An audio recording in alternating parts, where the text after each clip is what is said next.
In this week's Studio Live Today podcast, we are talking about bots. Yes, our evil robot overlords. Are bots dangerous? Are they evil? Are they going to ruin the world? Are they going to take our jobs? We're going to discuss all of that, as well as what actually are bots, because I think there's some misconceptions. I definitely have had different views and thoughts, and just doing a little bit of research for today's podcast, I found out a few things, and it's changed my mind on a few things. So we'll dive into that in just a moment. If you are new to the show and new to this community, my name is Pete Johns. This is Studio Live Today. My goal around here is to help you create, record, and release your best music. I do that through tutorials and tips and trick videos over on Studio Live Today on YouTube. And we also have this weekly podcast. You can get the audio version at studiolivetoday.com/podcast, or the video version is available on the YouTube channel. All the information you need is just at studiolivetoday.com. What's been going on in the last week around here? Well, I finished a brand new song. Yes, I'm trying to practice what I preach, and I finally finished my brand new punk song. It is called Sink or Swim, and the cool thing was we did it right here in the community. So there were 7 episodes of my GarageBand Weekly show, and over those 7 weeks we wrote and recorded and mixed and mastered, and just last week we released using DistroKid. And yes, DistroKid are a sponsor of the channel, so full disclosure, but they're a great option for getting your music out there to the world. And my new song is being released on the 13th of March. If you're listening in the future, it's probably out there. Just search Pete Johns Sink or Swim on your favorite music streaming platform and you'll find it, because that's the beauty of DistroKid. Yeah, it's out there on Spotify, Apple Music, Deezer, Amazon, Tidal, all the places, because DistroKid rule. The video is available right now. That's down in the show notes and in the description of the video if you're watching on the video version. So get your punk on. A little bit of late 90s, early noughties pop punk goodness in that new song. I hope you enjoy it. We also had a great Your Music Live last week with some amazing independent artists. It was a cracking show, so make sure you tune into that every week on a Sunday afternoon or a Monday morning, depending where you are in the world. And each and every week we also do a happy hour show, so we do an hour of acoustic tunes. Last week we jumped up north, the Great White North, and played some Canadian tunes. This week it's all about Australia. And again, if you're listening to this podcast in the future, that won't mean a lot to you. But guess what? There's probably a week's worth of live shows happening right now that you can jump into and enjoy. Let's dive into our feature topic for the week. That is bots. What is a bot? Well, a bot comes from the term robot. Not surprisingly, I jumped over to the Oxford Dictionary on Google, and got a definition. And it says, robot, especially in science fiction, a machine resembling a human being and able to replicate certain human movements and functions automatically. And the quote they've got there is, the robot closed the door behind us. I mean, I don't know if someone deliberately wrote that to sound extra creepy, but when you're saying an example of a robot and something a robot would do, it closed the door behind us, thus imprisoning us forever, I think is the second half of that sentence. So a robot is really just about replicating human functions. And this is probably what most people get their knickers in a twist the most about, because they think that robots, that bots, that automation, that algorithms, that AI, artificial intelligence, is going to take over the world. It's going to replicate and replace every human function. So that's at one extreme end of the scale, the absolute fearmongers that are telling you that it's the end of time. The other end of the scale is people that think that every single human thing is going to be replaced by robots. We're going to be living like the Jetsons. The only problem we're going to have is a sore finger from pressing the one button that sets off all the automation like George Jetson does in the Anyone watch the Jetsons? Is that too old a reference? Hands up who loved the Jetsons. I loved Astro. Refrorge. Yeah, very cool. I used to sit... Flintstones, Jetsons was my Hanna-Barbera morning routine. So robots and the Jetsons, they kind of go hand in hand, because science fiction and robotics have always been very closely linked. But these days, it's more about science fact, isn't it? The robots are actually here, and they're doing a lot of things. They're doing some really good things, and they're doing some things that some folks think are really bad. We're going to talk about both of those here on the show. I wanted a better definition, though, of bot, because a bot particularly has a bit more of a negative connotation because bots are those dodgy people in chat that you see putting in the links to nefarious sites, or they're things that are going in and trying to hack passwords by just using brute force automation. So a bot seems to have a bit of more of a harder time than the word robot because it seems to have more negative. So I looked up in another source here. I grabbed the definition of a bot here from the Merriam-Webster, and it says a computer program that performs automatic repetitive tasks. Several shopping bots will track down prices for online merchandise from a variety of vendors, especially one designed to perform a malicious action. And this is where a lot of folks put bots in their place. These bot programs churn away all day and night, prodding at millions of random IP addresses looking for holes to crawl through. Or the other one, and this is where you can get yourself into trouble, a computer that has been infected with a bot can be used for malicious purposes as part of a network of infected computers. Have you heard about a bot army? That's why you got to be careful. You got to have your spyware and your adware and your virus protection up to date, because if you get some dodgy spyware on your computer, not only might it be stealing your data, but more often these days, it's going to be using your computer as part of its bot network to do some of the weird things that we're talking about here on the show. So bots, good, evil, you tell me. What's your favorite bot? What's your least favorite bot? Have you had experience with bots in the past? I'd love to hear your comments, either here on the live show, because we're recording this live on YouTube, or if you're watching on the replay or you're checking out the audio version, please join the conversation. We've got Facebook groups, we've got Discord servers, and of course you can comment on the YouTube video. Now, when I think about bots as they relate to music, because let's be honest, this is a music podcast, and you might be thinking, Johns, why are we talking about this? What relevance does this have to me as a music creator, or you as a music creator in general? Well, there's a heap of different stuff that we'll be going through here related to music. But essentially, why are bots put in place in the first place? Well, it's all about money and time. So back in the day, if you wanted to do something, you had to do it by hand. And before robotics came out, before the Industrial Revolution, in fact, you had to do everything by hand. And handmade things, artisan things, things that were made bespoke, take a lot of time and a lot of energy. The other thing that they are not is scalable. So when Henry Ford started making motor cars, there was a problem. Every time they made a car, they kind of just put it together, meaning that the engineer or the worker on the day might have used a 3/8 screw to screw in one part, and then the guy in the night shift might have been using a 5/8 screw to screw in a part. So there was no uniformity, which meant that they couldn't actually produce these things. It meant parts weren't replaceable. It meant automation wasn't possible. So the whole factory, and again, factory is a bit of an F word for some folks as well, because, factory farming and factory, yeah.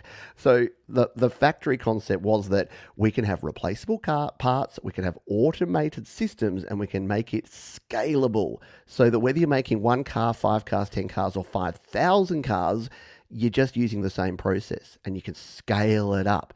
And that's the biggest thing that a lot of folks in the music biz these days, and the reason that there's so many bots around music and around video content and around the internet, is that folks want to save time, they want to make more money, and they want to scale what they're doing. They don't want to just do it one thing at a time.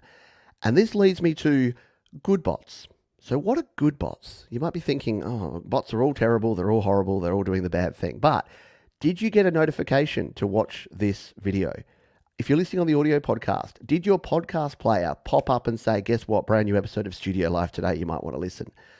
Did you receive my email newsletter saying, here's this week's news, here's the shows that we're going to be doing live and the times that they're going to be? Well, guess what? All of those things were bots, and those were things that are doing my bidding. So I'm programming them, and this is an important concept. An automated system, a bot, a robot, is only as good as the human that is programming them. People that worry about sentient robotic beings going in and actually doing things, and they're like, oh, it's the computer's fault. Ever blamed the computer? Ever gone, oh, it's the technology, it's the computer's fault. I did everything right, it's the computer's fault. Well, guess what? It's either your fault or it's the programmer of that computer, or the person that put the computer together and didn't do a very good job that's causing faults and leaky RAM and other things. So yeah, it is all about that. It is all about the if you're looking in terms of a good bot, There's so many things that a good bots can do. Have you been to the supermarket lately? I mean, some people might think that that's not a good bot because it's taking away jobs. But yeah, I kind of love it. I love the going through those automated checkouts because if it's 6:30 in the morning and I'm just buying a loaf of bread, I don't have to interact with people. And for me, as an introvert, that's a great thing, especially before my first coffee of the morning. So yeah, money, time, scalability. That's why there's so many bots out there, and that's why bots are in the world. A few comments from people here in the live chat before we move into our next topic. Phil Gones says that if it has anything to do with Telegram, it's probably a scam bot. Yes, Telegram, a WhatsApp number, and we will talk about that because you got to protect yourself from a lot of these potential scams and bots that are going out there. The prawn bots helping us find love in our area. Yeah, that's a definite one. Dom Terragrosa says that I am a bot general. That's right. I'm commanding a force of bots bringing people together. That's it. The iOS drummers. Yeah, are they bots? Well, yeah, kind of, because you're programming them. If you're programming a drummer, a virtual drummer, to play your music, then perhaps you are a bot master yourself. Exactly. SM Borthwick says, bots are well and good, but we're over 20 years into the 21st century and I still don't have my jetpack. What's up with that? I agree. And here's my thing. I think about robots. If I wanted a robot, I don't want something that's a computer program that I just use on my desktop computer or I grab my smartphone and use. I want Rosie from the Jetsons. I want it to go bleep bloop. I want it to run around on wheels and tracks, and I want it to bring me a cup of coffee and wear a weird maid's costume because apparently that's what people in the 50s thought we were going to be like in the 21st century. But yeah, they promised us jetpacks and they promised us flying cars and they promised us robots to do our bidding that looked like Rosie from the Jetsons. Or what's the Lost in Space? The Danger, Will Robinson with the flappy arms. Yeah, lots of cool robots in history. But that's not really what we're talking about today. So, as it relates to music, the first thing you're probably going to think about, and the first thing I want to talk about, is algorithms. Oh my goodness, if bots are a four-letter word, algorithms are like a very taboo four-letter word because people seem to hate algorithms. And yeah, justified in some cases. But here's what an algorithm is. An algorithm is it's a program. It's something that a human says, prioritize these things, take in this data, analyze it, and then spit out this data. That's all it is. All an algorithm is a set of commands. It's like a maths equation. It's like a formula. It's a formula, but it's a formula for delivering dopamine to your children's brains. Okay, that's a little bit doomsday, but it's a formula for delivering what it thinks you want. So the most famous algorithms, YouTube, you might be watching this on YouTube right now. YouTube, every time you click a button, every time you click like, which you should be doing on this video, every time you like, comment, and subscribe and ring the bell on YouTube, that is telling the YouTube algorithm something about you. And it gets right down into the granular detail. It'll know the impressions. So as you're scrolling through YouTube videos, you're trying to find a cool tutorial, it will actually watch. It's watching you. It sure is. It knows all of the things you scroll past. It knows what you tap on. It knows how long you watched that, whether that was actually delivering what you wanted. It knows whether you liked it or disliked it. It knows whether you commented on that. It knows what you watched next. It knows what you watched before. It knows what you had for breakfast, and it knows your mother's maiden name. So you need to be careful when you're on YouTube. Okay, maybe not, but it does know a lot about you. And if you think YouTube's algorithm is creepy, TikTok goes the next level. TikTok has been kind of crowned as the most presumptive algorithm of all. One of the reasons TikTok's popularity has increased so much is that it has some really smart programmers. And again, these are smart humans. These are smart engineers behind the scenes that are actually looking at this and going, right, how do we keep what we call watch time up? How do we keep people engaged? How do we have a good watch session? How do we make sure that when someone gets to the end of that 1 minute video, we deliver exactly the video that they will want to watch that will make them not click off and go to another service? And that's what TikTok are doing really well. Instagram are crushing it too. So say what you will about Meta, about Facebook and Instagram, they are using these algorithms as well. They are using their bots to go in and scrape through your data and see what you like. You can look at this in two ways.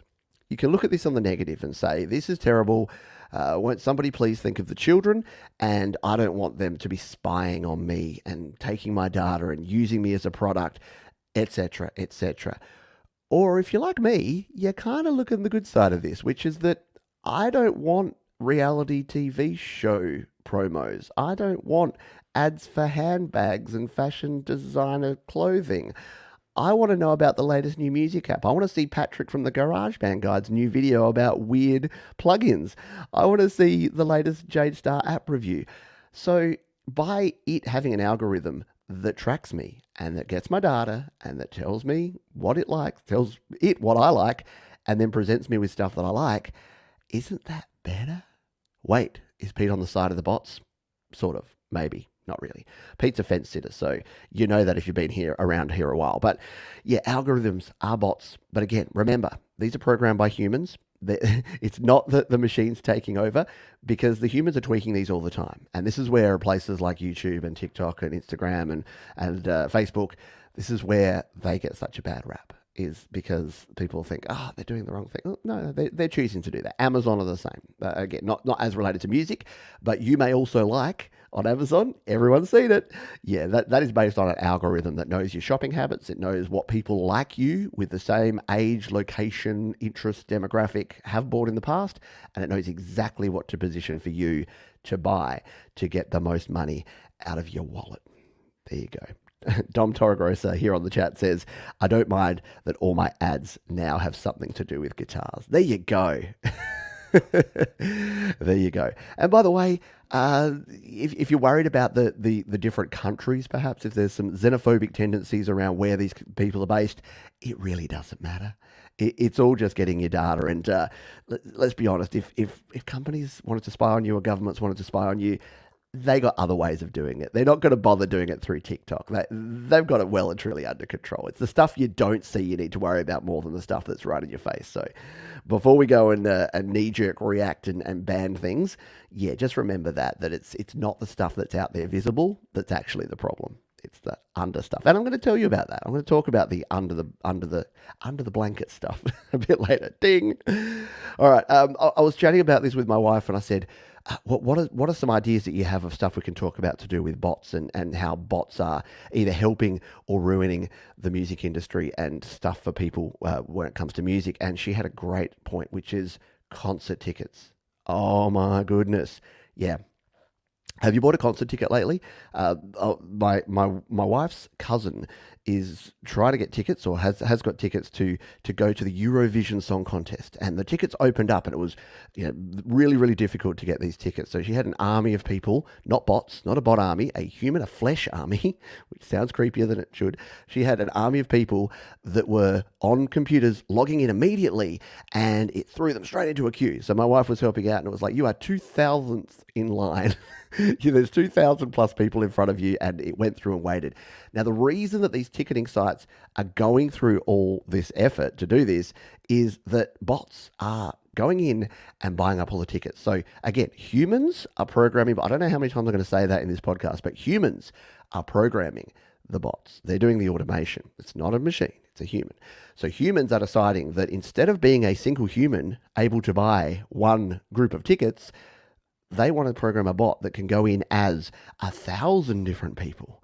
It's like 1,000 monkeys and 1,000 typewriters, but it's 1,000 bots going in there. So what was happening in the concert ticket industry is that people were jumping in and they were not being able to buy a ticket. If you wanted to go to the latest Taylor Swift concert, you couldn't go because some robot had already gone in and bought up all the tickets. So they had to do something about this. So this is where you're getting these pre-verified pre-sale tickets now. So quite often you'll have to sign up, go through a Captcha. We'll talk about that later. Go through a Captcha, go through a human validation process, have your two-factor authentication, and prove that you are a single human being. And then you could buy like up to 4 tickets at a certain time window when it was available. So those sort of things are now in place because there were so many bots going in there and buying so many tickets. It isn't completely fixed though, because every time you put in a thing that's going to stop people, then guess what? The people, and again, it's the people, not the machines. The people will find a way around that. So it's this cat and mouse game where the ticketing companies, and say what you will about Ticketek and Ticketmaster and Ticketgator, they're all pretty evil, but big evil faceless corporations. That's what we're dealing with here. But they are trying to stop people doing this because they genuinely don't want a bunch of pissed off Taste Whistle fans lining up outside their headquarters going, we can't buy a ticket. We want to give you our money. And that's the thing. They want to get the money, but they don't benefit from scalping. By the way, that's in case you're not following the bouncing ball through here. The reason people would want to do this is these are really popular tickets. They might sell for $200, $300, $400. And if these folks buy them, they can then scalp them or sell them on a resale market for 2, 3, 4 times that cost. People are buying Ed Sheeran tickets for like $500 because they can't buy them on what they call the primary market. So the secondary market kicks in, and that's where all your ticket sales go. That's where we're at with our tickets. It's not fun. And I miss the days where to buy a ticket, you would walk into a record store. Remember record stores? Yeah, a Big Star Records here in Adelaide. I would walk into Big Star. I'd look on the board, like the chalkboard, and see who was coming and when. And I'd walk up to the grizzly dude that smelt like weed and say, yo, grizzly dude, can I buy a ticket to Silverchair at the Gov in 3 weeks' time? And he'd go, that'll be $25. And I'll go, there you go. And he'll hand me a piece of paper and I'll walk away. That's it.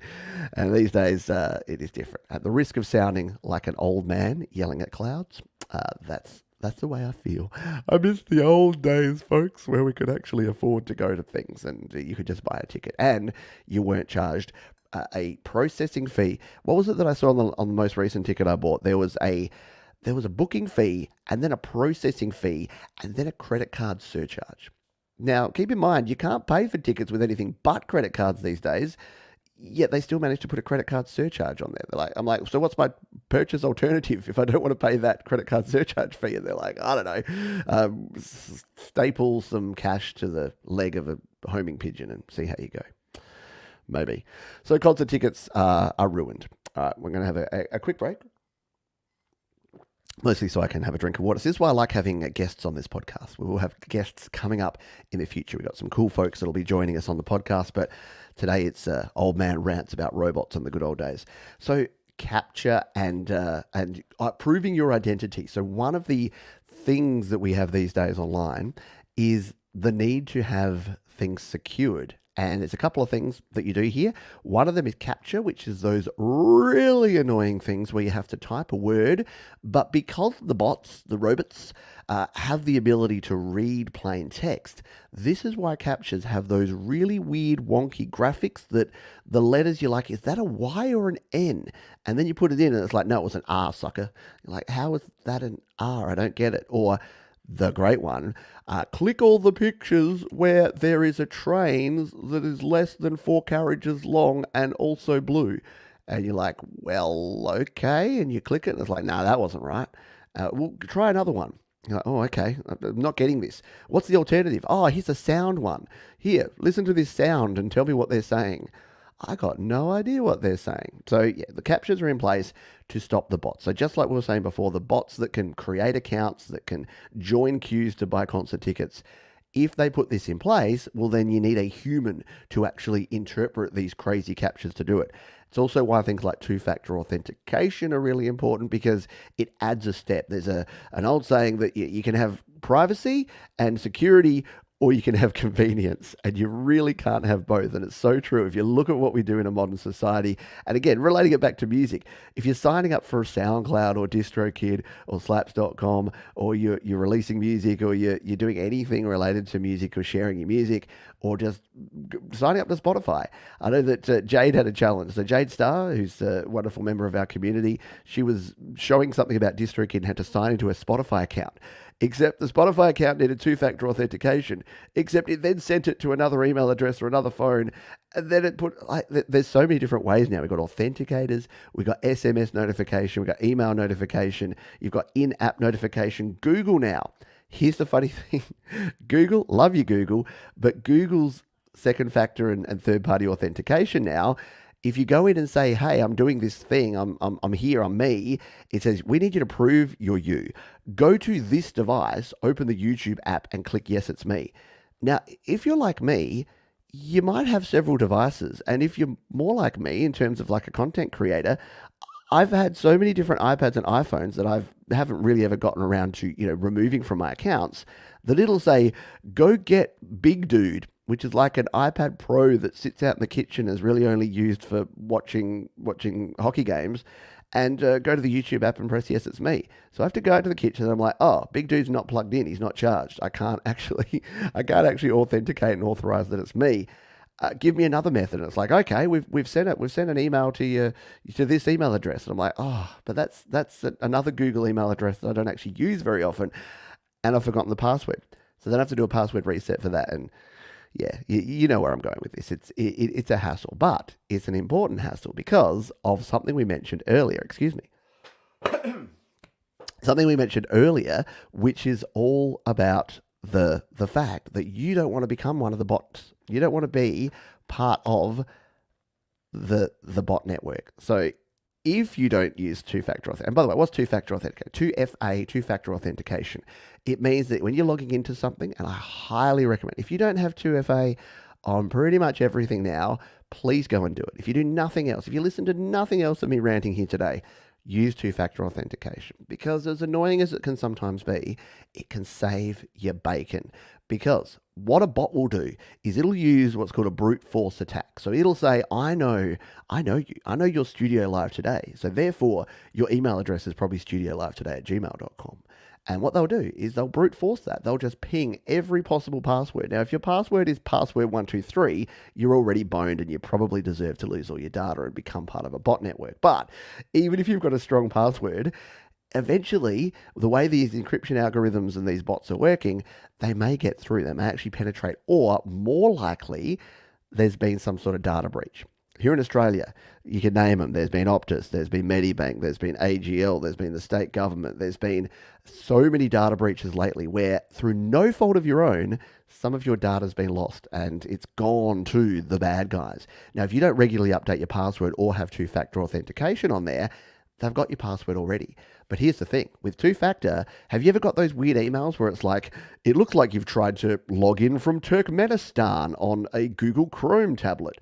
And you're like, I don't think I was in Turkmenistan last night, but I mean, I did drink a few tequilas. But anyway, it probably wasn't me. And but because it sent you that, you're just like, no, it wasn't me. And it's like, cool, you're good. But if you didn't have two-factor on, it wouldn't have sent you that. It would have just logged them in. It would have just said, yep, hacker in Turkmenistan, have at it. You are now Pete Johns. And then the hacker can go in, they can change all your stuff. This happened to my folks. They had a Netflix account. There was a data breach through their service provider, who shall remain nameless, Telstra. And they got their Netflix account taken over.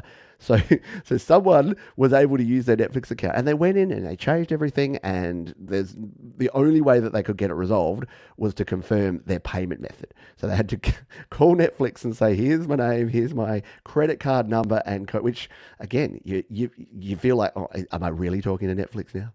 I don't know. So please go, turn on two-factor authentication on everything, especially things like your email account, look, music. Let's say, protect your music. Spotify account, your YouTube, your Google, your DistroKid account if you're releasing music through DistroKid. You don't want someone going in there and messing with your releases, people. Imagine if someone went in there and they just released a bunch of music under your account. Like, if someone just wanted to be dodgy, they just go in there and they sign you up for all the premium services and just release a bunch of music. That would actually be an interesting hack if someone hacked into your DistroKid account and then just released a song that's like, you've been hacked, I've got your DistroKid account, and just released it. And the first thing you knew about was that a song came out and people were like, Johns, your new song's going in a very interesting direction here. I don't quite know about it. Yes, and most of the reputable sites, as Thomas Christ says here, mandate two-factor authentication. And they should. They definitely should. There's other things you can do. You can use password managers, but as we saw recently, a password manager by the name of LastPass got hacked. You had one job, LastPass, you had one job. You don't want to put all your eggs in one basket. If you're using a password manager, still use two-factor authentication. Still use strong passwords. And if you want to be a Luddite, just write your passwords down. Because remember, it is more likely that someone's going to break in virtually than break in physically these days. So people that laughed at people that used to keep their password in a Post-it note under their keyboard, now that's probably the most secure place to keep it, which is ironic. We've gone whole full circle here, folks. As Dom says, my system, I never write passwords down, so I literally need to reset it every time. Being lazy is secure. There you go. That's another way to go. Just reset it every single time and you'll be good to go. So that is Captcha, that is passwords, and please be careful with that sort of stuff. Let's move on to something that is more relevant to music, and that is music related scams. So what am I talking about? Music scams. Well, these are bots that are used to help your music. Have you ever seen these ads? I've shared them here on Studio Live today before. But have you ever seen the ads that say things like, we can get you 2,000 listens on Spotify, or we can get you 2,000 followers, or we can get you 2,000 Instagram followers, or we can get you 10,000 YouTube views, or we can get you 1,000 YouTube subscribers. All you need to pay is this one low price of $29.99. They are using bots. Yeah, they're scams and they're bots. And if you use them, you'll regret it. Why? Why is it so bad? Well, for starters, all those things we just mentioned are vanity metrics, people. All that they do is make you feel a little bit better because you look at your numbers and you're like, oh, look at that, I've got 1,000 more subscribers on my YouTube. Oh, look, I must be famous. I've got 5,000 listens on Spotify. All of that is just vanity metrics. None of that's actually helping you. The only thing that would help you is the views or the listens. If you're like, well, Johns, what if I pay and I get 5,000 listens on Spotify? Won't I get paid the 0.02 cents per listen on my DistroKid account or on my CD Baby or on my TuneCore? Yeah, but you know what? For all the bots and all the algorithms that the dodgy folks have, do you think that Spotify don't have some pretty high-paid engineers that are actually having their own algorithms and their own bots that can detect that stuff? Yeah, they do. I have had too many emails, too many messages, too many people crying into their cornflakes in the last 3 years because they accepted a deal from a dodgy scammer. They paid for a bunch of Spotify plays, and guess what? Spotify kicked them off the platform, told DistroKid this person has bought listens, and then DistroKid have closed their account.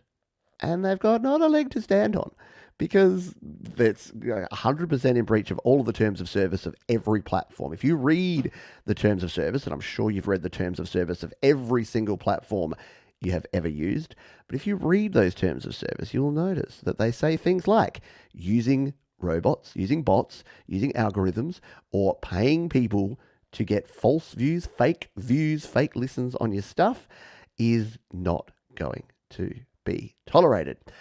And you'll get away with it for a short period. It's like anything in life. You'll get away with it for a short period of time. You'll think you're the smartest person in the room until you're not. Until you're crying into your cornflakes. You're emailing John saying, Johns, how do I fix it? And I go, you can't. You made a mistake.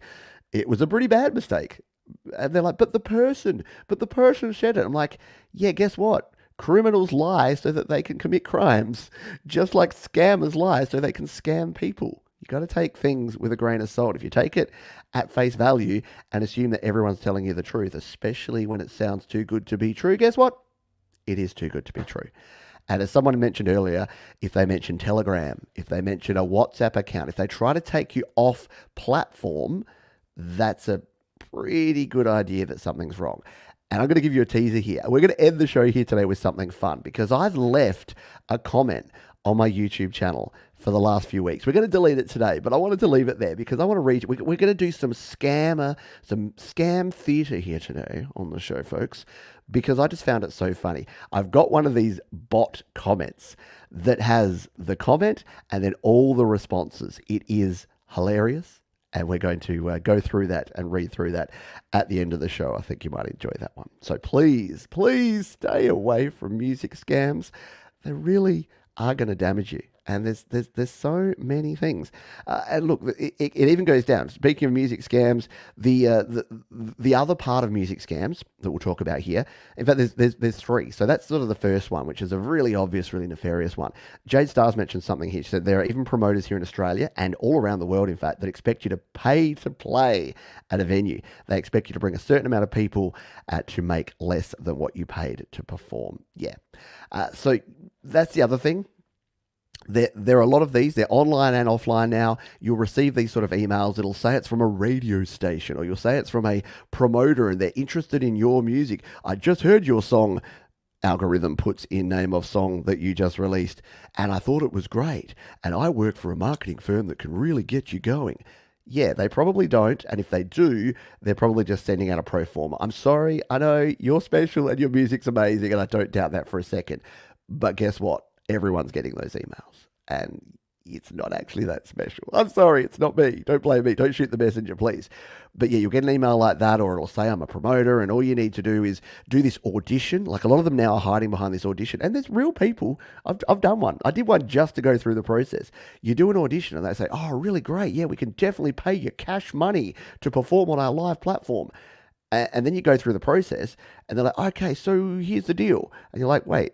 Didn't it sound a lot better when you first said it to me? And they're like, yeah, all you have to do is pay the $99 registration fee. And I'm like, okay, I see what's happening here. Yeah. So please be careful. Please be careful out there. There's a lot of people looking to get your hard earned. While we're talking about music scams, and this is going to make me super unpopular, but if you are learning music, if you're out there and you're trying to learn how to do music, there are a lot of folks who are going to sell you things like courses and master classes and communities that you can join that have got either a monthly fee or they're a course that you buy that's an online course. Now, before you accuse me of being a giant hypocrite, I have a course. I have my GarageBand my GarageBand Beginner's Guide. It's $10. It launched at $10. It's now $10. And if you wanted the discounted price, guess what? It's going to be $10. And the reason I do that is it's my middle finger because I'm a mature man. It's my middle finger to what I see as a nice way to say would be manipulative, and a less nice way to say it would be exploitation of vulnerable people. So there are a lot of folks out there that are creating courses about music creation, and many of them are great. Many of my friends, many fellow creators are creating great courses that they sell for a reasonable price that people are getting great benefits out of, or that they have a community that people pay an annual fee for or a monthly fee. And again, I have a Patreon community. I would be a giant hypocrite if I said that this was a bad thing.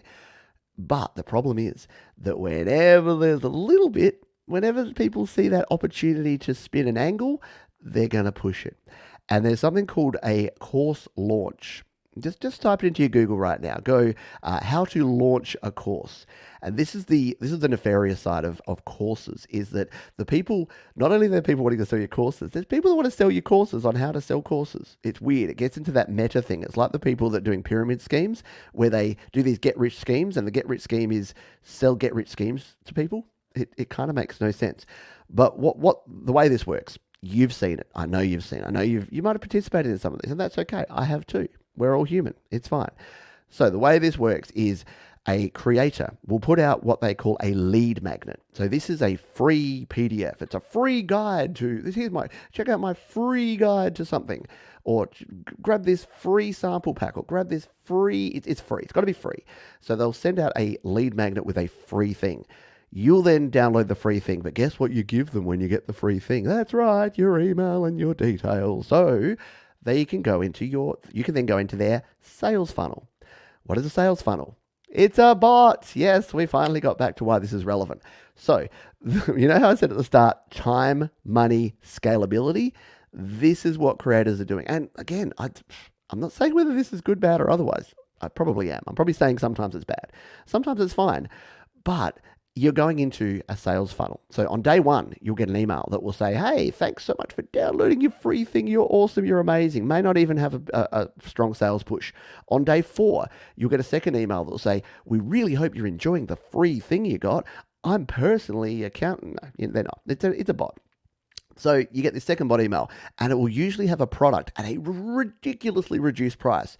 It'll say, since you downloaded this, maybe you'd like this intermediate course that's only $9, and it's down. I usually sell it for $97, but for you right now, $9. And you're like, oh, that's a pretty good deal, and you might buy it. in which case you go into another sales funnel that sells you. But if you don't buy that, you'll get another email that will sell you something else. And then you'll get another email that will sell you something else. And all of these emails will be full of really heavy discounts. They'll sound amazing. They'll have all this flowery language. They'll use things like false scarcity, which is a time-bound thing where they're like, for only the next 24 hours, you have access to this really cheap discounted, this $9 course. It's usually $97, only for the next 24 hours. That is not true. That is called false scarcity. And if you just went back in 24 hours later, you could get the same thing. Or you know what?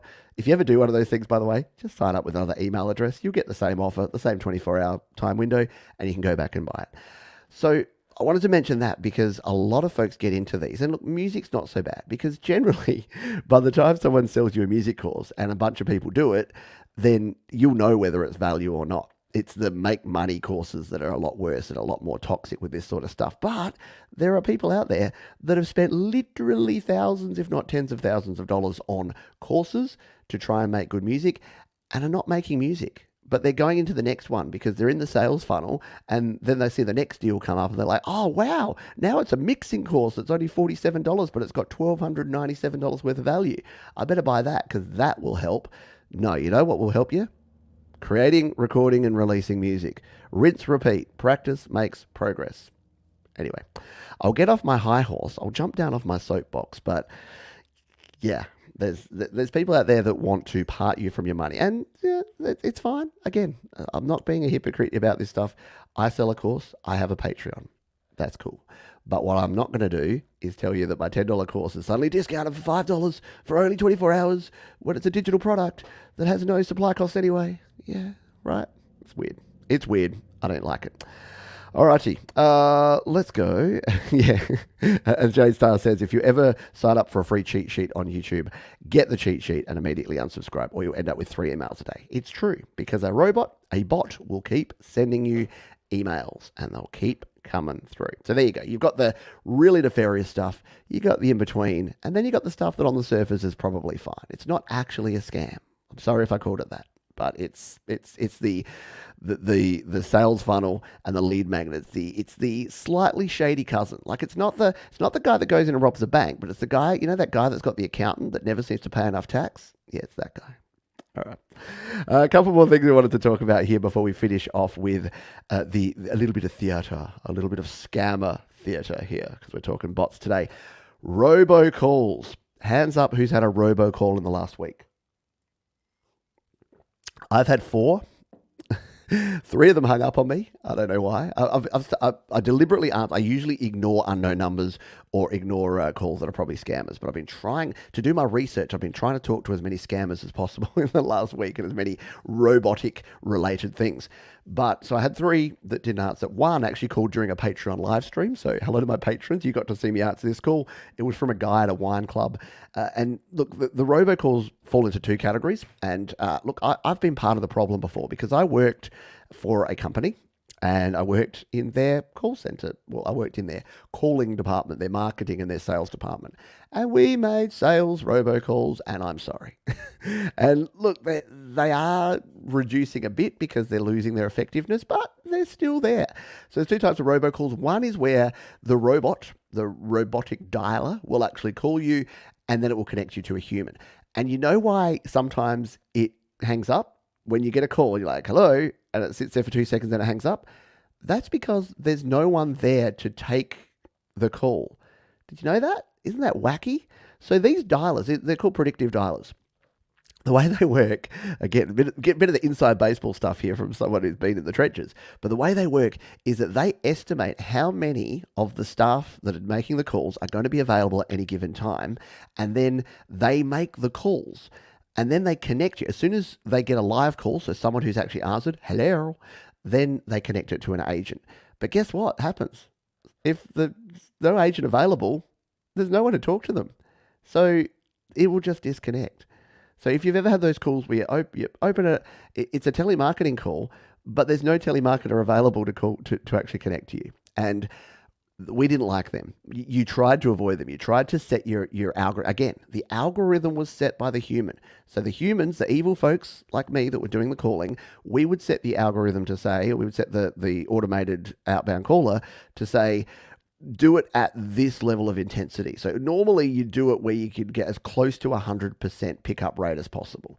Because if you only got a 90% pickup rate, that's 10% of hot leads of people that actually answer their phone, which is rare these days, that you can't actually talk to. So that's point one.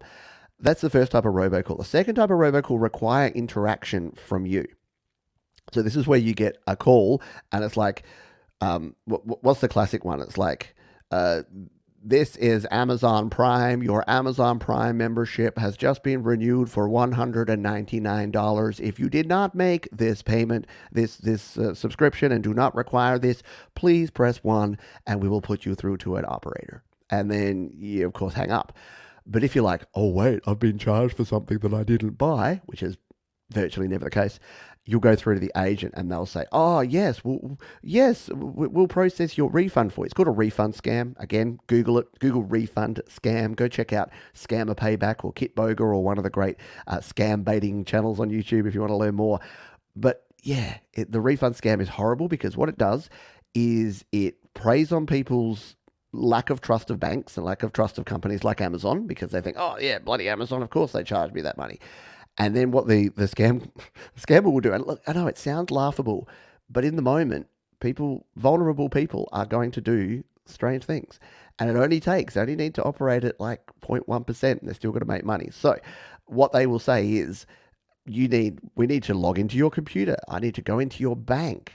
I need you to log into your bank. I'm not going to log into your bank, but you log into your bank on your computer. I will remote in and I will process the refund. Now, that's not how banking works ever. But unfortunately, vulnerable people let people do that. What they do is instead of putting $199, they put $1,999. And then they say, oh no, I'm going to lose my job. I need you to send me this money back. Could you go to your local Target store and buy some gift cards and then give me the numbers? Because that'll pay it back. That's how we process things around here. And I know it sounds comical. It sounds laughable that anyone would ever fall for the scam, let someone log into their computer, and then be coerced into thinking that they've been given money that they hadn't, and go to a physical store, buy gift cards, and then give those gift card numbers. Because all the scammers then do is they use those cards and they sell them on the black market. So $100 gift card they'll sell for $80. And that's, again, don't ever buy gift cards on places like eBay because that's usually where they've come from. You're usually contributing to scamming old people. Well, not old people. So again, I said that because that is the what people think. They think, oh, it's only old, but it's not.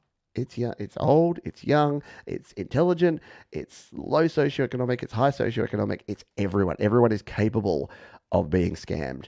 And it's all the fault of bots. It's all the robots that do all the scamming, right? Yeah, so beware the robots. And I know we got off on a tangent there. I know, surprising, isn't it, that we went off on a tangent and we talked about something that wasn't related to music. All righty. So we've talked through a lot of things in the podcast here today. We've talked about bots, the good, the bad, the ugly. We've talked about algorithms like YouTube and TikTok and Facebook and Instagram, concert tickets and how bots are bad and how the ticket companies are trying to protect us against them. The joy of Captcha and two-factor authentication, really annoying, but really required. Definitely needs to be done. Music scams, so making sure you're not falling for those Instagram scams that tell you to pay someone to get your views or get your listens or get your subscribers. And we've talked about Robo Calls, making sure that you realize, again, that the whole thing with this is, if it's too good to be true, and the way I put this is look for the person, because again, music, money, time, scalability. So what these bots can't do is link back to a human very easily. So once you're in one of these robotic flows, so if you're getting those sales funnel emails, start responding to them. You'll either get an automated response back, or the creator will angrily have to actually respond to you, and then just start a conversation with them. Like, put them to work. Ask weird questions. So if you get that first one that's like $7, just like what you could do is just go, could you just tell me how you calculated the $97 value for your $9 course? and just see if you get a response. Just have a bit of fun. Enjoy the process. We've talked about music scams as well and Robo Calls. AI we didn't touch on. We did talk about AI in a recent show. It is related to this. Every bit of AI is just an automation. It's just someone that's grabbed a data set, that's programmed something to say, if this, then that, and then pushes something out. So AI images, AI text, AI music, it is all saying it's artificial intelligence really oversells it. I think the whole concept of artificial intelligence is really what it is. It is human-led automation. That's the way I call it. But you know what? Human-led automation doesn't sound as sexy as artificial intelligence, does it? No, it really doesn't. But it really is human-led automation. All right. So we didn't talk a lot about it, but the bots that you'll encounter a lot are on places like YouTube, and we get some interesting comments on this channel. We've had the reason I kind of thought of this whole topic is that we had some bots recently that have been viewing my content, and if I didn't know that these were bots, I'd be like, wow, my shows are getting popular, aren't they? Because if you've been watching some of my shows recently, we normally have 40 or 50 folks watching live on things like Your Music Live or the Happy Hour. Recently, it's been jumping up. We had like 70, 80 views coming in, and I'm like, oh, I wonder why. I didn't think, wow, we've got some new viewers this week. I thought, wow, I wonder why 30 bot accounts are watching the stream. I wonder what data they're trying to pull. I wonder whose comments that they're scraping to go and get their accounts to go and try and... Because that's really what it's all about. When there's a bot on a site, so there's the two types of bots that come onto your YouTube. There's the ones that leave comments, which are the ones that you're probably aware of. So they're the prawn bots. They're the ones that come on and say, sexy girls in your local area. And then our wonderful moderators on the channels just get rid of them, and they go away and they create a new account and come back. Sexy girl. Yeah. Rinse, repeat, rinse, repeat. So they're annoying, but they don't really cause much damage unless you click on them, right?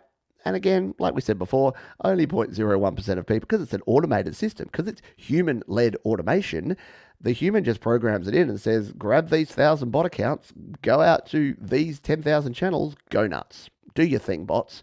And they'll hit 1 million channels with 1 million videos in a day, and it only requires 20 people to go in there that they can then manipulate, scam, sell to, steal their data, join their bot network. So yeah, there's a bunch of things they can do. The other side of bots are things that what we were talking about before. So the things like where you buy Spotify views or Spotify plays, or you buy YouTube views, they're done by bots as well, but they don't comment, they don't interact. This is why you see some channels that things don't quite look right. So you might see a channel where they put out a video, they've got 1,500 views, 0 comments, and like 10 likes.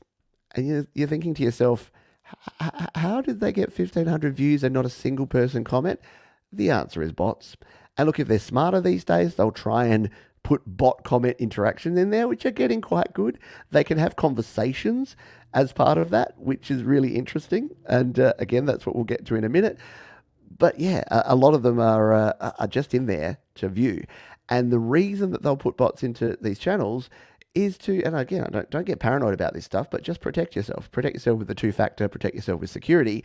The reason that they'll put bots in there quite often is to scrape the data that's going on and that's happening live. So they're scraping data all the time. Again, that's why I said don't worry about what you can see in plain sight. The people on TikTok, the algorithms on TikTok, the ads that you're getting shown, that's the visible stuff. It's the invisible stuff. It's where you're being surveilled. Remember, surveillance is about you not knowing about it. The stuff that's happening out in the open, that's not a problem. That's not going to cause the concern. It's the under the table stuff. So that's why I say to my children, just assume that everything you do on the internet is being watched by someone. And even if you think, oh, but it's a private encrypted conversation between me and one other person, just assume that everything you say on the internet is being watched by someone, and you'll be fine. If you wouldn't say it, if you wouldn't walk into the middle of the shopping center and say it in a loud voice, don't say it on the internet, because someone is watching you. And I don't want this to lead to paranoia, but I want it to lead to realistic understanding that even if you think you're secure, you're probably not. So do the best you can. Do the best you can out there and don't worry so much about the bots.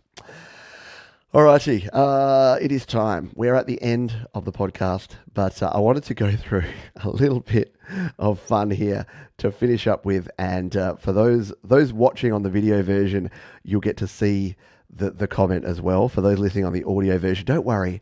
I'm going to do my best. I won't use any accents, but I'm going to use some voices here as to what these people might actually sound like. But I did a video EQ for beginners a while ago.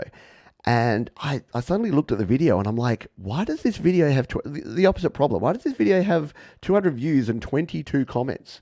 And then I realized that the 22 comments were 21 replies to one comment. And I thought, this is going to be, I'm keeping this one. This is going to be gold. I'm going to find a way to use this. And that's what we're going to be doing right now. So without any further ado, to finish off our bots podcast episode this week, take it away, commenters in my chat. Lanake Rex says, it is better to invest now. You will never be younger than you are today, and there will never be a perfect time to invest. Due to compounding, which Einstein called the eighth wonder of the world, you can get rich slowly from investing if you do it from a young enough age. Now, our friend here has 32 likes and also has 21 replies on his comments. So what are folks going to be saying about this comment? So Jadiana7519 said, investing in cryptocurrency now should be in every wise individual's list. In some months, you'll be ecstatic with the decision you made today. To which Mark Rich replied, people will be kicking themselves in a few months if they miss the opportunity to buy and invest in crypto as it's retracing. Be wise. Then 22728 chimes in. These past few days watching my crypto portfolio decline is very disheartening. Holding doesn't really profit much. Any ideas on how to earn better on the short run? Well, guess what? Our friend Atchaman has the answer. Short-term trading is much preferable considering the current market fluctuations. But what does Roma have to say? Really am confused, especially in the market analysis. How do people take advantage trading them? But don't worry, because Rochelle Jones has the answer. These are what beginners do think. Me, too. I used to think the same way. Thank God I met Mr. Michael Marcus. He helped me in trading and in calculate how the market works. Pausing, Pete here. Incalculate? How do you incalculate something? Anyway, we'll continue on here. By Younger Sock 5005 says, I'm also a proud beneficiary. I built my portfolio massively and still building. My weekly earnings from his strategies are mind-blowing. Annabelle Youngberg is skeptical though. She says, who's Mr. Michael Marcus? Well, don't worry. Justin Frisbee says, investing with Michael Marcus has been the right choice I made so far this 2022. Video was released in 2023. Just so I know. At least I've achieved some of my goals, $86,000 and still investing. We need to see more replies. Of course we do. Because by Young something, Michael Marcus is an expert trader. He uses both manual and algorithmic trading techniques while trading. He is amazing and indeed professional in what he does. But Adam Longate says, please, how do I contact him? My income stream is a mess. Please, crying emoji. But Marie leaves a phone number, which I won't read out here because someone might actually contact it. Oh no, Marie clarifies. On WhatsApp. Oh, it's a WhatsApp number. Pete here. What did we say before? Telegram, WhatsApp, always a scam. Don't fall for it. Adam's back. He says, thank you for this. We'll definitely reach out to him tomorrow. Thanks again. Mama886 says he's not like other brokers that will start telling you stories and excuses while they trade didn't go well after collecting your money. These are some long sentences. To which unpronounceable username says, really, all these information are encouraging, and I think now is the best time to plan. I will reach his after work activities. Brian, something or other, says, good to see how you guys came up here to show keen appreciation to Michael Marcus. This is exactly how I got recommended about Mr. Michael Marcus. At first, I was a bit skeptical, but eventually I gave him a trail. With my little investment, I got huge profits. Should we go on? I don't think we need to go on. And scene. Okay. And it goes on like that. I was going to read the whole lot, but it was getting exhausting. So what is the point of all this? Why would they do this? Why would they put this? Oh, by the way, let's finish off by doing one thing. Let's finish off by showing you, if you get these things, now I've left this here for a long time, which I shouldn't have, but if you get these things on your account, there's a very simple way to get rid of them. You come to the three dots here in your YouTube studio and you go report. So you can hide the user, but report them. Always report them because, look, it's not going to solve the problem, but it's like whack-a-mole. You might as well whack the moles, even though other moles are going to pop up. So whack the moles. We're going to go unwanted commercial content or spam. I'm going to hit the report button. It's going to, and then I'm going to say, yes, hide the user from my channel. It's going to delete the comment, and they're going to go away. They'll be back. Don't worry. I didn't destroy them. They'll be back with another bot and another another human-led automated comment stream anytime soon. But please, if you got anything out of this, please, if you're watching on the YouTube video, hit the like button. Would appreciate that. If you're listening on the podcast, on your podcast platform of choice, again, if you want to find it, just search Studio Live Today on your podcast player of choice, or you can go to studiolivetoday.com/podcast. If you'd like to leave a review, would definitely appreciate that, or even just a rating. It all really helps out. Jump on over to studiolivetoday.com if you want to find all the ways you can interact with me. Coming up this week, we're doing the Australian Happy Hour. We've got another episode of Your Music Live, all of your best independent music. And again, our GarageBand weekly show where we'll be doing our Wheel of Random Mysteries. If you want to know what that's all about, come on over. Thank you everyone for being here. As we say at the end of each and every show, please be kind to yourself this week. Be kind to others. Keep creating, and don't fear the robots.